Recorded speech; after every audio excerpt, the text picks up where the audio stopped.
امبارح في راس السنة في جرين بلازا في اسكندرية كان ده المنظر الموجود. بص قد ايه الناس. طبعا كل واحد حابب يفرح بطريقته، كل واحد بمزاجه عايز ينزل ما ينزلش هو حر. بس زحمة قوي يا جماعة، يعني ايه الزحمة دي كلها؟ يعني ما تقعد في بيتك او تخرج خروجه. يعني بص بصراحة كل واحد حر. انا يعني مش بقول لحد اقعد في بيته ولا لا، انا عن نفسي انزل جدا بصراحة. بس مش هروح مكان فيه زحمة قوي، انا هستمتع ازاي يا جماعة؟ عايز اتصور جنب الشجرة، عايز اتصور جنب الغزالة كده يعني. لكن الحتة الزحمة دي كلها يا نهار ابيض، هو في ايه؟ هو في نمل هناك؟ إيه السكر ده؟ لا في سكر هناك، النمل ده العكس ماشي. ما علينا. فهم الصور دي انتشرت جدا امبارح في جرين بلازا في اسكندريه. بس عايزه اقول لكم جرين بلازا اقسم بالله فظيعه.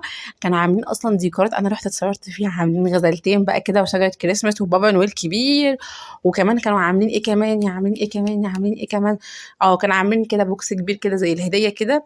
فظيع بصراحه، كان هناك عاملين ديكورات تحفه جدا جدا جدا. بس انا ما كنتش متوقعه ان هي هتبقى كده جرين بلازا بالليل كده في راس السنه بصراحه يعني. انا اعرف